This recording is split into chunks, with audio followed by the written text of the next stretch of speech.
عبداللہ ابن عباس سے سنن میں منقول ہے کان النبی صلی اللہ علیہ وسلم لا یعرف السورۃ من السورہ حتی نزلت بسم اللہ الرحمن الرحیم.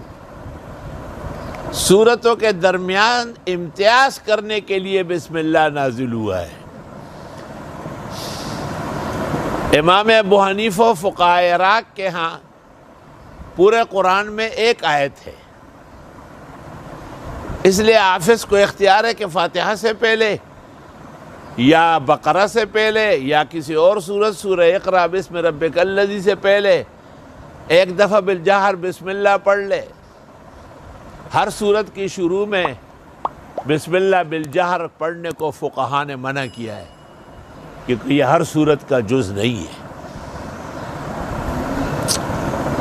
اور بسم اللہ الرحمن الرحیم شروع اللہ کے نام سے جو بہت زیادہ مہربانی کرنے والے اور خاص رحم کرنے والے.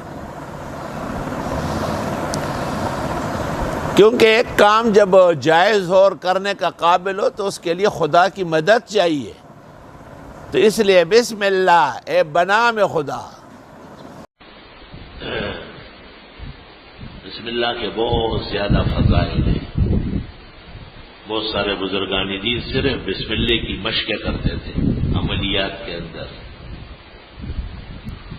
علامہ آلوسی بغدادی نے ایک ولی کا تذکرہ کیا ہے روح المعانی میں،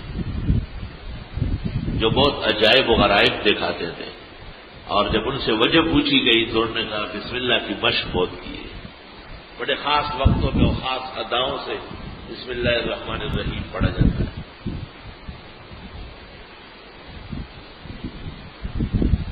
دہلی کے اندر ایک سلیم کفگیر تھا. کفگیر اس آلے کو کہتے ہیں جس کے ذریعے دیگمار دیگ سے چاول اور پلاؤ نکال کے ڈالتا ہے، اس کو کفگیر کہتے ہیں، وہ جو دیگ میں ڈالتے ہیں.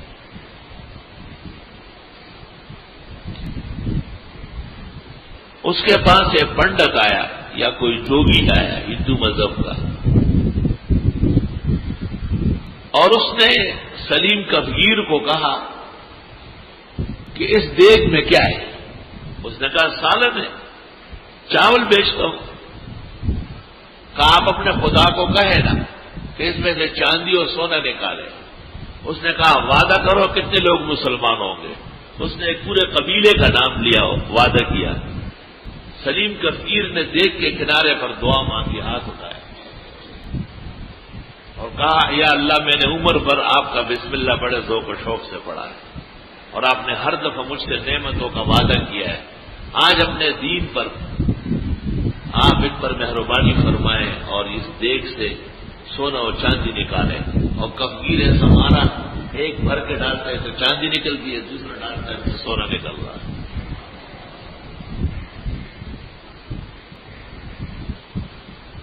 حضرت اقدس شیخ المشائخ سر الاسرار و روح الارواح شیخ احمد سرہندی المعروف مجدد الفسانی، ان کی خدمت میں کوئی شخص کافی سال رہا اور وہ کوشش کرتا تھا کہ حضرت سے کچھ کلمات و کمالات حاصل کر.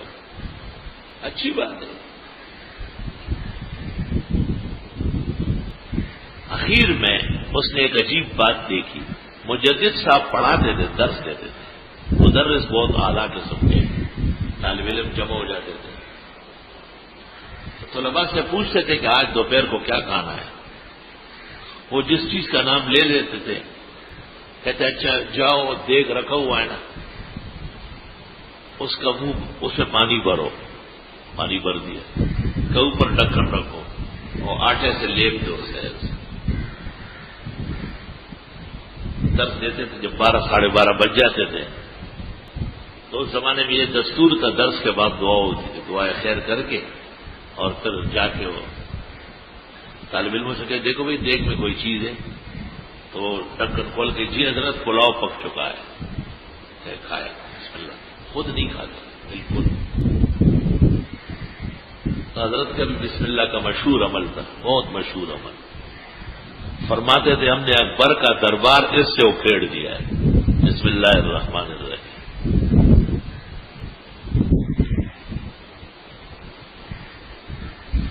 حضرت عیسیٰ علیہ السلام کا کوئی امتی جو صحیح طرح انجیل پر ہو حضرت عیسیٰ علیہ السلام کے طریق پر عمل پیرا تھا. حضرت عیسیٰ علیہ السلام کے آسمان پر جانے کے کافی سالوں بعد کا واقعہ ہے. بعض مفسرین نے لکھا ہے وہ شخص جب مرنے لگا تو اس نے اپنی اہلیہ سے کہا کہ شاید میرے مرنے کے بعد اللہ تعالی ہمیں اولاد دے دے. کچھ امید ہو گئی تھی تو آپ مہربانی کریں جب وہ بچہ یا بچی حروف اور الفاظ لینے لگے تو آپ اس کو انجیل تعلیم کریں. اس زمانے میں آسمانی کتاب وہی کی ہدایت کی انجیل تھی.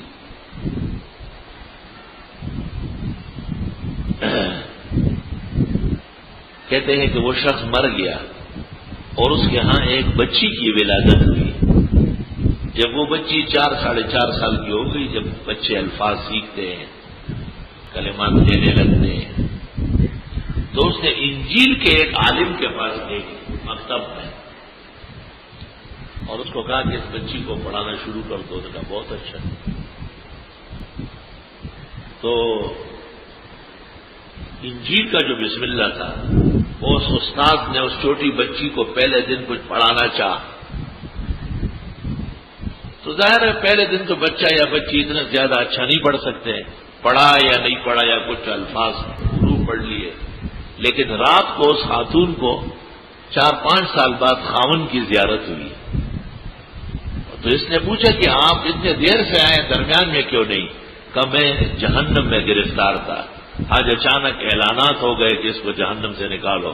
اس کی بچی نے بسم اللہ پڑھا ہے تو اس لیے میں آ سکا، اس سے پہلے گرفتار تو نہیں آ سکتا. صرف ایک بسم اللہ الرحمن الرحیم اور وہ بھی انجیل کی، اور یہ قرآن کا بسم اللہ ہے. کیا کہنا ہے اس کے فضل و شرف کا. بسم اللہ الرحمن الرحیم.